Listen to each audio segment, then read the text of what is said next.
Hello students,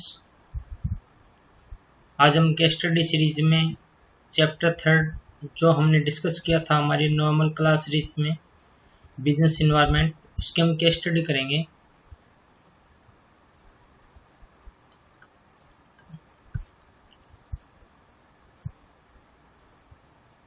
तो पहले case study करते हैं बिजनेस इन्वायरमेंट की। आप इस केस स्टडी की क्लास लगाने से पहले आप ये इंश्योर कर लें कि आपके सारे कंसेप्ट क्लियर हो चुके हैं, क्योंकि बिना कंसेप्ट जब हम केस स्टडी करते हैं तो हमें कई बार क्वेश्चन नहीं आता, तो फिर हम डिप्रेशन हो जाता है हमें।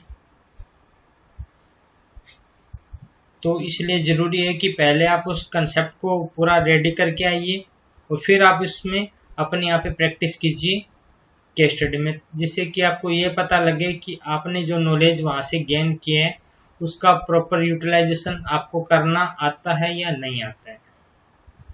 तो ओके स्टूडेंट्स, केस स्टडी करते हैं हम आज के case study number 1। Case study को मैं हर बार बताता हूँ कि सबसे पहले इसके क्वेश्चन में जाइए, वहाँ ये देखिए कि क्वेश्चन में क्या पूछ रहा है, फिर हम पूरा उसकी स्टोरी रीड करेंगे। तो क्वेश्चन में देखिए क्या पूछ रहा है। Identify and quote the line हमें कोट करना है from the above para which highlight the significance of understanding business environment. Significance में हमने पढ़ा था क्या होता है, इंपॉर्टेंस होता है।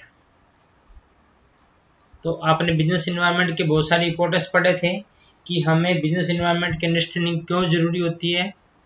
तो आप उस पॉइंट को इस केस स्टडी में फाइंड करना है और उसको लाइन को कोट करके उसको आंसर देना है उसका। तो देखिए case study. Mister Ajay after completing MBA from USA comes to India to start a new business under the banner of Ecom Creation Limited. He launches a new product in e-learning for senior secondary school students in commerce stream, which already has an established market in UK. अब ध्यान से देखिए, and USA, but not in India. वो ऐसा business setup करना चाहता है जो अभी यूके और यूएसए जैसी कंट्री में है, लेकिन अभी इंडिया में इस तरह का कोई भी बिजनेस है, प्रोडक्ट है, वो लॉन्च नहीं हुआ और वो इसको क्या करना चाहता है, लॉन्च करना चाहता है। His business starts flourishing in India, और उसका बिजनेस बहुत ज़्यादा फ्लोरिशिंग हो गया इंडिया में। मीन्स उसकी जो परफॉर्मेंस है वो क्या हो रही है, काफ़ी ज़्यादा इम्प्रूव हो रही है। Now more Indian company enter into the market. अब क्या बात, धीरे धीरे बहुत सारी जो इंडियन कंपनी है वो मार्केट में आ चुकी है विद अदर सब्जेक्ट टू। पहले वो सिर्फ कॉमर्स पढ़ाता था, अब कॉमर्स के साथ साथ अदर सब्जेक्ट भी इसमें कवर हो चुके हैं ऑनलाइन लर्निंग में। तो स्टूडेंट सामने पूछा क्या क्वेश्चन में पूछा है कि इसकी सिग्निफिकेंस बताइए, इंपॉर्टेंस बताइए। तो एक आपको इंपॉर्टेंस यहाँ दिख रहा है कि वो फर्स्ट टाइम इंडिया में कर रहा है, मीन्स ये first mover advantage.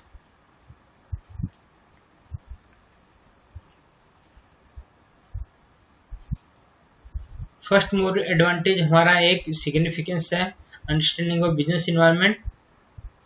Second, his business starts flourishing in India, means उसकी परफॉर्मेंस है वो क्या हो रही है, इम्प्रूव हो रही है। Improve in performance.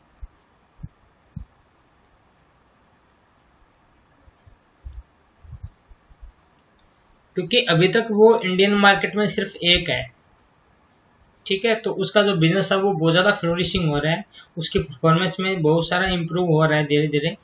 Now more Indian company, अब बहुत सारी जो कंपनी है वो इसमें एंटर हो चुकी है, तो अब इसमें क्या आएगी, थ्रेड्स पैदा करेगी, उसके लिए थ्रेड क्रिएट करेगी उसके लिए। तो बिजनेस इन्वायरमेंट इस थ्रेड को भी आइडेंटिफाई करने में क्या करता है, हेल्प करता है। Identify the threads. और एक आप इसमें ये भी लिख सकते हो कि वो इंडिया में उसने ई लर्निंग का एक नया बिजनेस स्टार्ट किया, मीन्स उसको पता है कि अभी तक जो है ऑफलाइन मेथड ही चलता है, ई लर्निंग मेथड हम लेके आएंगे, तो वो क्या करे, उसके लिए एक अपॉर्चुनिटी, आप ये भी लिख सकते हो, आइडेंटिफाई द अपॉर्चुनिटी। तो ये हमारे इसके सिग्निफिकेंस है अंडरस्टैंडिंग ऑफ बिजनेस इन्वायरमेंट की। उसको इंडिया में अपॉर्चुनिटी दिखी कि अभी ऑफलाइन मेथड चल रहा है, मैं ई लर्निंग प्रोडक्ट लॉन्च करूं, मीन्स अपॉर्चुनिटी को आइडेंटिफाई किया। उसने पहली बार इंडियन मार्केट में अपना प्रोडक्ट लॉन्च किया, मीन्स फर्स्ट मूवर एडवांटेज, उसका बिजनेस है वो फ्लोरिशिंग हो गया इंडिया में, तो उसकी परफॉर्मेंस इंप्रूव हो रही है। और अब बहुत सारी इंडियन कंपनी इसमें एंटर कर चुकी है, मीन्स वहाँ पे कंपटीशन आ चुका है, कंपटीशन से थ्रेट्स हमारी क्रिएट होती है, जिसको आइडेंटिफाई करने में हमारा जो बिजनेस इन्वायरमेंट की अंडरस्टैंडिंग होती है वो इंपॉर्टेंट रोल प्ले करता है। तो स्टूडेंट्स इस हिसाब से हमारी केस स्टडी फर्स्ट कंप्लीट होगी। Question number 2, explain any 2 other dimension of business environment. Identify the environmental factor, हमें इन्वायरमेंटल फैक्टर को आइडेंटिफाई करना है, मीन्स उसके जो डायमेंशन है उसको आइडेंटिफाई करना है विद रीजन, हमें उसका रीजन भी देना है। तो आपने पढ़ा था क्लास में हमारे कितने डायमेंशन थे, 5 डायमेंशन थे, जिसको हमने याद किया था स्टेपल में, आपको याद आया होगा STEPLE, S for social, T for technology, E for economy, P for political environment and L for legal environment. तो अब आप इस क्वेश्चन को पढ़िए। Just after declaration of Lok Sabha election 2014 results, the Bombay stock exchange price index rose by 1000 point in a day. जैसे Lok Sabha election का result declare हुआ तो हमारा जो BSE एक्सचेंज है उसका जो प्राइस इंडेक्स है, जो सेंसेक्स है, वो 1000 पॉइंट बढ़ गया। अब आपको यहाँ पे 2 चीज दिख रही है, अगर यहाँ पे बॉम्बे स्टॉक एक्सचेंज का प्राइस के बारे में बात होती है ओनली, तो हमारा कौन सा होता, इकोनॉमी इन्वायरमेंट होता। लेकिन इसका लिंक किस वजह से, ये क्यों हुआ, ये हुआ लोकसभा इलेक्शन के रिजल्ट की वजह से। तो ये कहीं ना कहीं यहाँ पे कौन सा फैक्टर है हमारा, पॉलिटिकल फैक्टर, ठीक है। अगर यहाँ पे बॉम्बे स्टॉक एक्सचेंज का प्राइस बढ़ गया, घट गया, इस तरह की बातें लिखी होती, तो ये हमारा इकोनॉमी से रिलेटेड एनवायरनमेंट है, इकोनॉमी फैक्टर आता। बट इसका जो मेन रीजन है वो है हमारा लोकसभा इलेक्शन का डिक्लेरेशन, तो ये हमारा पॉलिटिकल फैक्टर हो गया। नेक्स्ट क्वेश्चन में पूछ रखा है कि एक्सप्लेन एनी 2 अदर डायमेंशन। आप जो 4 बच गए उसमें कोई भी 2 आप उसको एक्सप्लेन कर दीजिए ब्रीफली में। Okay student, question number 2 is clear.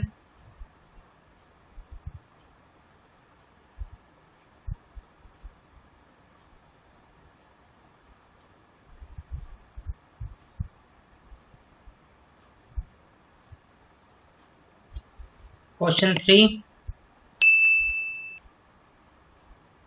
Identify the different dimension of business environment by quoting from the app. देखिए क्वेश्चन में अगर कोटिंग के बारे में लिखा हुआ है तो अच्छी बात है, अगर नहीं भी लिखा हुआ तो आप कोशिश कीजिए कि आप लाइन कोट करके ही उसका रिप्लाई दीजिए। अब क्या स्टडी पढ़िएगा, the court pass an order. सबसे इंपॉर्टेंट कीवर्ड आप ऑर्डर लिख लीजिए, जहां भी आपको ऑर्डर दिखा होगा वहां पे हमेशा लीगल एनवायरनमेंट होगा, क्योंकि ऑर्डर का मीन्स होता है रूल्स, पॉलिसी को मेंटेन रखने के लिए ऑर्डर दिया जाता है, तो ये लीगल होगा जब भी आपको कहीं ऑर्डर दिखे। तो that all school must have water purifier for the school childrens, कि हर स्कूल के अंदर क्या होना चाहिए, वाटर प्यूरिफायर होना चाहिए। ये कोर्ट ने ऑर्डर पास किया, मीन्स ये कौन सा एनवायरनमेंट है, लीगल एनवायरनमेंट है। तो हमें डायमेंशन पूछा तो आप इस लाइन को कोट करके लिख दीजिए लीगल एनवायरनमेंट।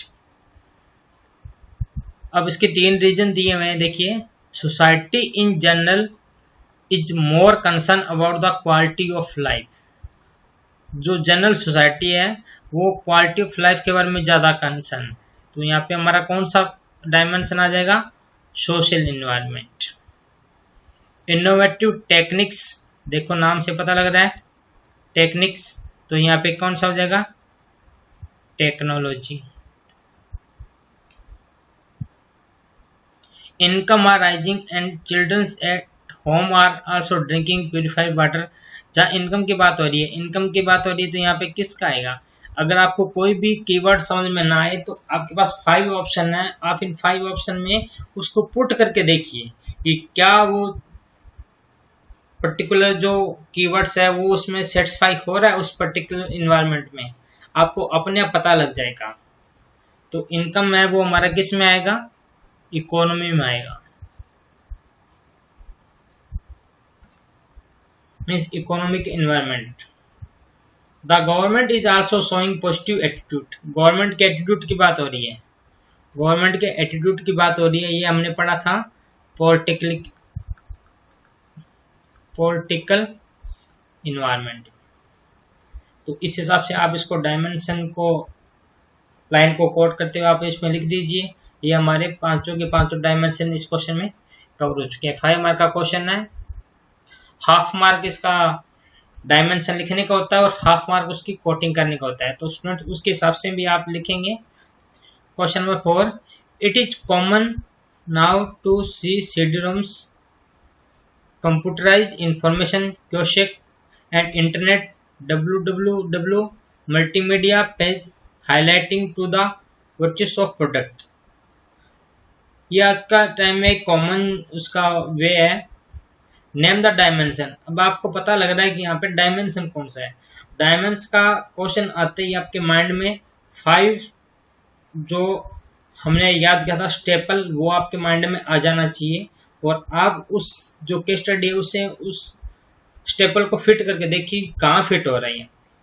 यहाँ देखिए सोसाइटी की कोई बात नहीं हो रही है, टेक्नोलॉजी की बात हो रही है क्योंकि हम इंटरनेट का यूज करेंगे, ठीक है, क्योशिक यूज करें, world wide web, multimedia page इसको यूज करें, तो यहाँ पे कौन सा आ जाएगा, technology.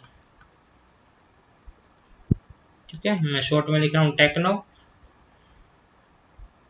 Which component of business environment require that advertisement of baby food must. यहाँ भी क्या हो रहा है, आपको ऑर्डर दिया जा रहा है कि जरूरी है, मीन्स इट इज ऑर्डर, और जहाँ ऑर्डर होता है वहां किसकी बात होती है, लीगल इन्वायरमेंट की बात होती है। तो उसने पूछा component of business environment, component और डायमेंशन एक ही बात होती है। तो यहाँ पे कौन सा कंपोनेंट होगा बिजनेस इन्वायरमेंट का, लीगल कंपोनेंट्स होएगा, क्योंकि यहाँ पे मस्ट वर्ड लिखा हुआ है। मस्ट मीन्स ऑर्डर, ऑर्डर दिया जा रहा है आपको कि आप पर्टिकुलर फूड के साथ पर्टिकुलर प्रोडक्ट की ऐड कीजिएगा।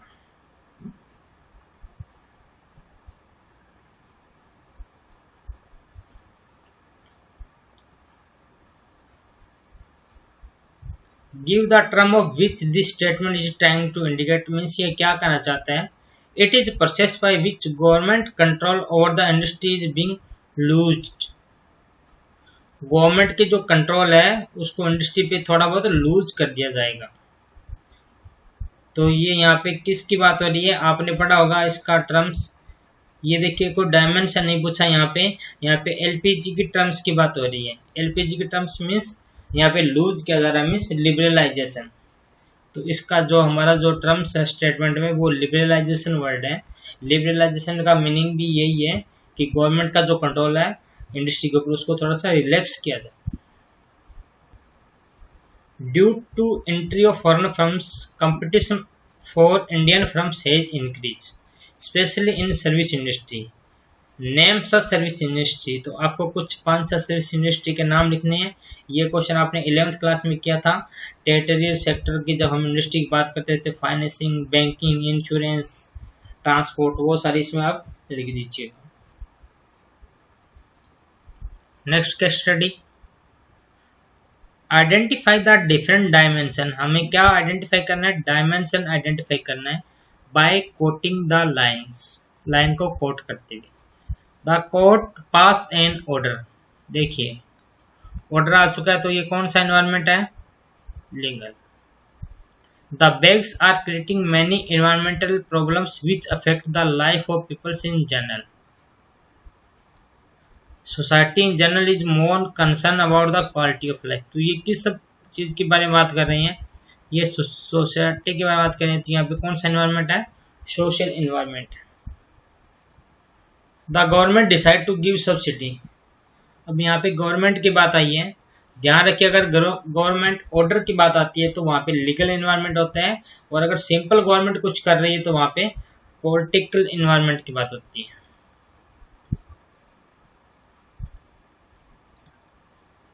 इनोवेटिव टेक्निक्स, यहाँ पे आपको पता लग रहा है टेक्नोलॉजिकल इन्वायरमेंट है। Income are rising and people can afford to buy this bags. या इनकम की बात हो रही है, तो इनकम यहाँ पे किससे रिलेटेड है, ये इकोनॉमी से रिलेटेड। ओके स्टूडेंट्स, तो ये सिंपल सिंपल केसेस है, आप इसको देखिए, लाइन को कोट कीजिए उसको, और जो डायमेंशन है उसको आप आइडेंटिफाई करते रहिए। वैसे क्वेश्चन नंबर 9 है वो हमारे सिलेबस का पार्ट नहीं है, अभी रिसेंटली इसको डिलीट कर दिया गया है, लेकिन फिर भी आप इसको पढ़ लीजिए थोड़ा सा, क्योंकि ये एलपीजी से रिलेटेड है। तो एलपीजी अभी हमारे सिलेबस में है, उसका कुछ पार्ट, सिर्फ उसका इफेक्ट्स नहीं है। The government of India is seriously thinking of allowing the oil marketing public sector undertaking to fix their own price. जैसे आज के टाइम में होता है, आजकल जितनी भी ऑयल इंडस्ट्री है उसको अपना प्राइस खुद फिक्स करने का लिबर्टी है। वो अपने पेट्रोल का, डीजल का प्राइस होता है वो अपने हिसाब से फिक्स कर सकती है। तो एक तरह से ये कौन सा रिफॉर्म्स है, आप इसको एलपीजी की फॉर्म में कर दीजिए।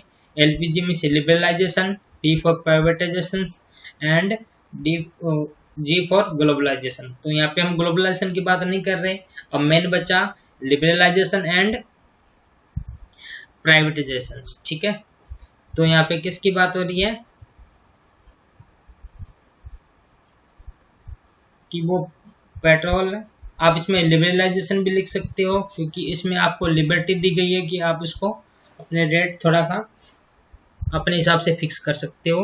प्राइवेटाइजेशन भी लिख सकते हो, क्योंकि एक तरह से उसको प्राइवेटाइजेशन की बात कर रही है कि आप जैसे प्राइवेट वाले अपने प्राइस फिक्स करते हैं, वैसे आप भी अपने प्राइस को फिक्स कर सको। Question number 10। क्वेश्चन नंबर 10 में पहले हम क्वेश्चन देखते हैं कि वो क्या पूछ रहे हैं। Define the term business environment. एक तो बिजनेस इन्वायरमेंट का आपको मीनिंग बताना है। तो बिजनेस इन्वायरमेंट आपको मीनिंग पता हुआ है कि it is a set of factors, figures, ठीक है ना, which affect the business and have no control by business because it stand outside the business. ठीक है ना, ये हमारे बिजनेस के बाहर होते हैं लेकिन हमारे बिजनेस को इफेक्ट करते हैं। तो इस हिसाब से आप इसका मीनिंग को डिफाइन कर दीजिए। सेकंड है explain the term threats and opportunity by quoting line from the paragraph. तो इस केस स्टडी में क्या थ्रेट्स आ रही है, क्या अपॉर्चुनिटी है, तो आप इसको देखिए। यहाँ पे है कपिल शर्मा। तो आपको केस स्टडी में दो चीज आपको ढूंढनी है कि कपिल शर्मा के सामने क्या अपॉर्चुनिटी है एंड क्या थ्रेट्स है। Kapil Sharma is working as the country head of company which own a chain of malls under the name of beauty show. ये एक नाम है, हमें इस पे फोकस नहीं करना ज्यादा। वो एक कंट्री हेड है जो कंपनी किस में डील करती है, मॉल्स में डील करती है, उसकी चेन है, उसका हेड है in various part of India. Through an analysis report of the business environment, उसने बिजनेस इन्वायरमेंट के एक रिपोर्ट को एनालिसिस किया and it has been brought to his notice. क्या दिखा उसको उस रिपोर्ट में, that in the coming year, आने वाले टाइम में shopping at mall will not be necessary, कि ऐसा टाइम आएगा कि शॉपिंग करने के लिए मॉल जाना कोई जरूरी नहीं रहेगा। For the buyer as purchases can be made online from anywhere and at any time with easy and at the customer convenience. तो ये उसको क्या रिपोर्ट से पता लगा कि आज का जो टाइम है, धीरे धीरे अगर टाइम आएगा तो उस टाइम ऐसा होगा कि कोई भी जो कस्टमर है उसको शॉपिंग मॉल में आने की जरूरत नहीं है, वो अपने कन्वीनियंस के हिसाब से ऑनलाइन परचेज कर सकता है। Hence, malls will have to provide much more than shopping to be able to attract customer. अब उसको क्या करना चाहिए, मॉल को शॉपिंग के अलावा उसको कस्टमर को अट्रैक्ट करने पे ध्यान देना चाहिए। Means malls will have to provide much more than shopping to able to attract customer, वो कस्टमर को अट्रैक्ट करे। देखिए ये पहले वाली चीज में आपके लिए क्या आ रहा है, थ्रेट्स आ रहे हैं कि आने वाले टाइम में लोग आपके मॉल पे नहीं आएंगे शॉपिंग करने, वो घर बैठे ही परचेज करेंगे। तो ये क्या है, थ्रेट्स है आपके लिए, आपके बिजनेस के लिए। और नेक्स्ट पैरा में उसने दे रखा है कि अब उसका जो मेन फोकस रहेगा वो कस्टमर को अट्रैक्ट करना रहेगा। So he recommends that which so mall should be restructure into recreation centre. ध्यान रखिए, अब उसने मॉल की जगह उसने क्या कर दिया, उसको रिस्ट्रक्चर किया और रिक्रिएशन सेंटर बना दिया। Offering more space to socialise, जहाँ पे आप अपनी पार्टी कर सकते हो, होस्ट इवेंट कर सकते हो, कोई कंसर्ट कर सकते हो, and provide ample foods and beverage option. और वहाँ पे आप के लिए बहुत सारे फूड्स बिवरेज ऑप्शन भी आपको प्रोवाइड किए जाएंगे। तो इससे क्या आएगा, हम अपने कस्टमर को अट्रैक्ट करेंगे, सोशलाइज होएगा वो वहां जाके। तो ये उसके लिए क्या है, ये उसके लिए क्या है, अपॉर्चुनिटी है।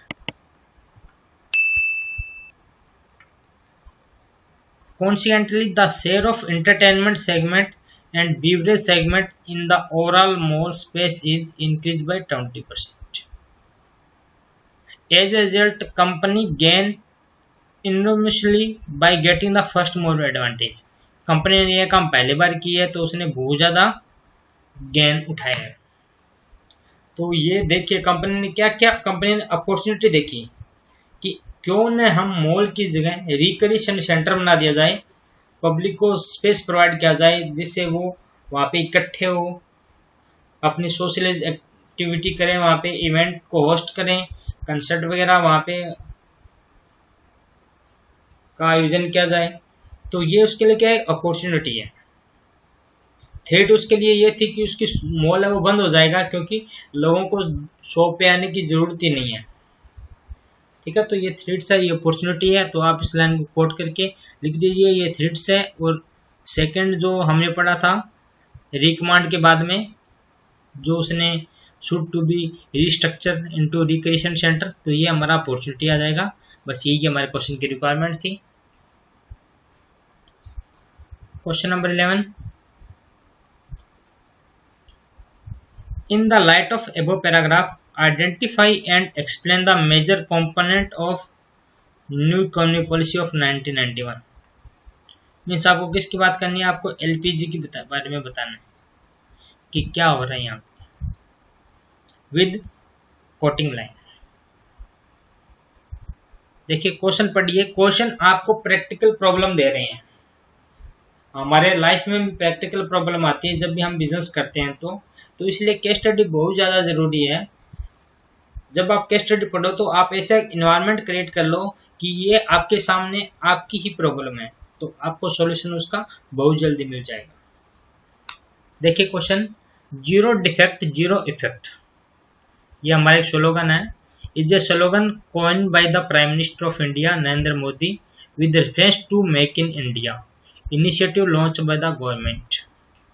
उन्होंने जो मेक इन इंडिया एक इनिशिएटिव लॉन्च करके उसके रेफरेंस में उन्होंने एक स्लोगन दिया ZED, means zero defect zero effect. The slogan reflects that efficiency of production process. ये किसके बारे में बताती है कि हमारी प्रोडक्शन की प्रोसेस कैसी है, उसके बारे में बताती है। That is the products have no defect and the process through which the product is made है zero adverse environmental and ecological effects. Means जो भी हमारा प्रोडक्ट हम मैन्युफैक्चरिंग कर रहे हैं उसमें कोई डिफेक्ट नहीं है, और जो भी प्रोडक्ट मैन्युफैक्चरिंग किया गया है वो इन्वायरमेंट और इकोलॉजी के फैक्टर को ध्यान में रखते हुए मैन्युफैक्चरिंग किया गया है। The Z model aim to make in India the manufacturing hub of the world. ध्यान रखिए यहाँ पे क्या रहा है, Z model aim to make India the manufacturing hub of the world and prevent the product help in the India from being rejected by the global market, ताकि हमारा जो सामान जो बिक चुका है वो वापस ना आए। इसका मेन एम यही है कि हम एक वर्ल्ड हब बने, मैन्युफैक्चरिंग हब बने पूरे वर्ल्ड में, और हमारा जो प्रोडक्ट इंडिया में डेवलप किया गया है उसको रोकना किस चीज़ से कि ग्लोबल मार्केट में वो रिजेक्ट ना हो। तो यहाँ पे किसकी बात आ रही है, आप इसको देखेंगे तो यहाँ पे ग्लोबलाइजेशन की बात आ रही है।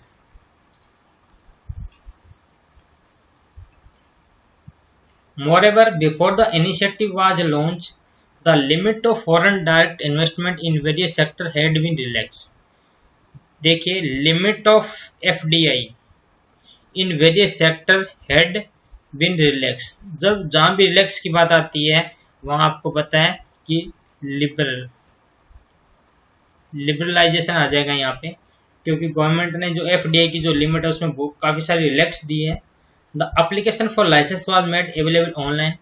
आपको लाइसेंस अप्लाई करना है, आपको ऑनलाइन आप कर सकते हो, जाने की लाइन में खड़े होने की चक्कर लगाने की जरूरत नहीं है। तो ये भी क्या है कि लिबरलाइजेशन है। And the validity of licence was increase to 3 year. पहले जो लाइसेंस की वैलिडिटी कम ईयर की थी वो ज़्यादा ईयर की कर दी है, बढ़ा के 3 साल की कर दी है। तो ये भी क्या एक तरह से लिबरलाइजेशन है। तो आप लाइन को कोट कीजिए, उसके साथ साथ उसका जो कंपोनेंट है पॉलिसी के वो लिखिए। Various other norms and procedure also relax bye the government, और बहुत सारे जो प्रोसीजर उससे भी गवर्नमेंट ने रिलैक्स कर दिया गया है। तो ये सारी बातें इसमें आ चुकी है। तो ये तो हमारा कंपोनेंट ऑफ इकोनॉमी पॉलिसी। अगर मैं बात करूं कि यहाँ पे डायमेंशन कौन सा है, तो डायमेंशन यहाँ पे कौन सा होगा, पॉलिटिकल।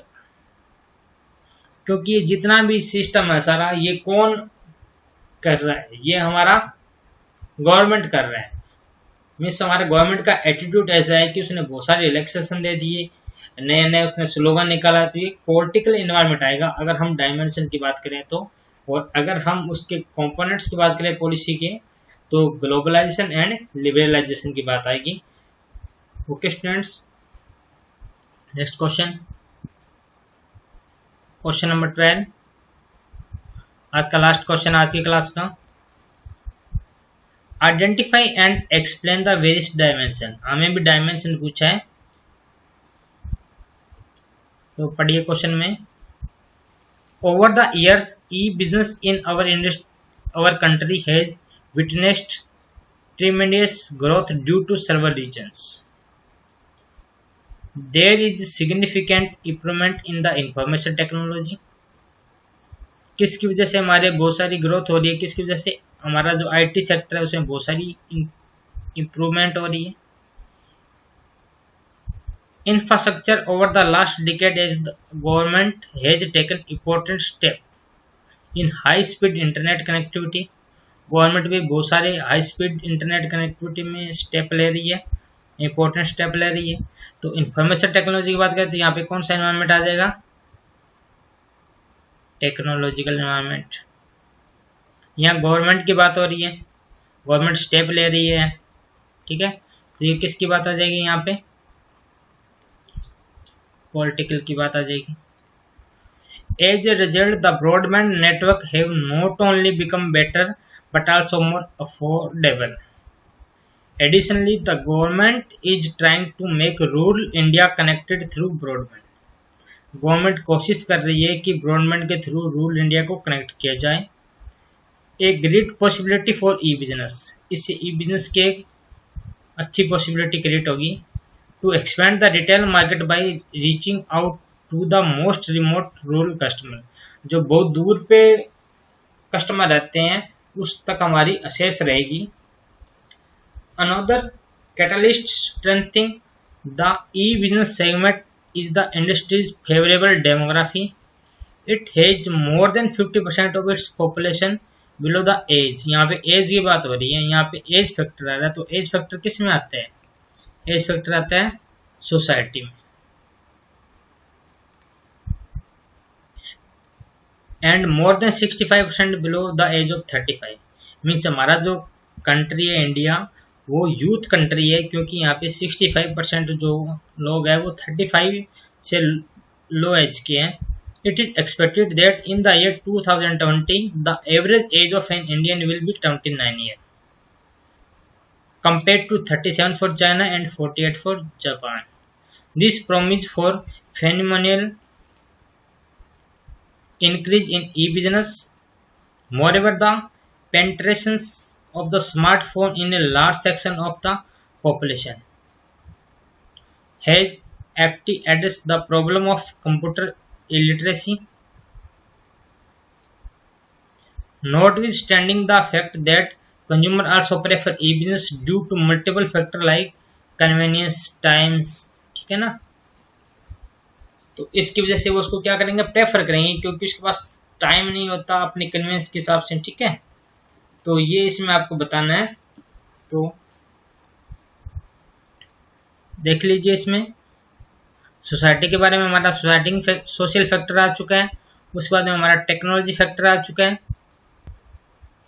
तो ओके स्टूडेंट्स, इस हिसाब से आप इसमें चेक कर लीजिए। यहाँ पे कोई ऑर्डर या लीगल की कोई मुझे नहीं दिख रहा कहीं भी, तो यहाँ पे लीगल एनवायरनमेंट नहीं है। तो इस हिसाब से आज के क्लास में हमने 1 to 12 केस स्टडी की है। आप जैसे केस स्टडी हमने की है वैसे ही आप इसको अपनी प्रॉब्लम बनाइए, फिर आप इसको सोल्यूशन कीजिए। आपको मजा भी आएगा पढ़ने में, साथ साथ आपको याद भी रहेगा बहुत जल्दी कि हमने क्या कीवर्ड्स पढ़ा था, उस कीवर्ड्स का क्या लिंक था और उस लिंक का क्या मतलब था। देखो, सारी चीजें मिक्सअप करके पढ़ने में ज्यादा मजा आता है, क्योंकि हमारी जो प्रॉब्लम आती है वो हमें चैप्टर वाइज प्रॉब्लम नहीं आती कि इस पर्टिकुलर चैप्टर की ये प्रॉब्लम आपके सामने। जब हमारे रियल लाइफ सिचुएशन में जो बिजनेस की प्रॉब्लम आती है वो किसी भी एंगल से आ सकती है, तो हमें पहले तो उसको हमें शॉर्टिंग करना है कि वो किस चीज के बारे में। तो हम कैसे शॉर्टिंग करेंगे, हम नीचे क्वेश्चन में क्या पूछा है उससे हम शॉर्टिंग कर लेंगे उसको। जैसे क्वेश्चन नंबर 12 में डायमेंशन पूछा, तो हमने शॉर्टिंग कर लिया उसको कि डायमेंशन के बारे में बात हो रही है और डायमेंशन हमारे 5 है। अब पांचों में क्या पढ़ा हमने, स्टेपल पढ़ा, स्टेपल के अंदर क्या क्या पढ़ा, उसको इस माइंड में ध्यान रखते हुए इस केस स्टडी को पढ़िए, आपकी 100% केस स्टडी सही जाएगी। तो ओके स्टूडेंट्स, केस स्टडी को अच्छे से रिवाइज कीजिए। नेक्स्ट क्लास में हम नेक्स्ट केस स्टडी लेके आएंगे। तो ओके स्टूडेंट्स, बने रहिए साथ में। Okay, thank you.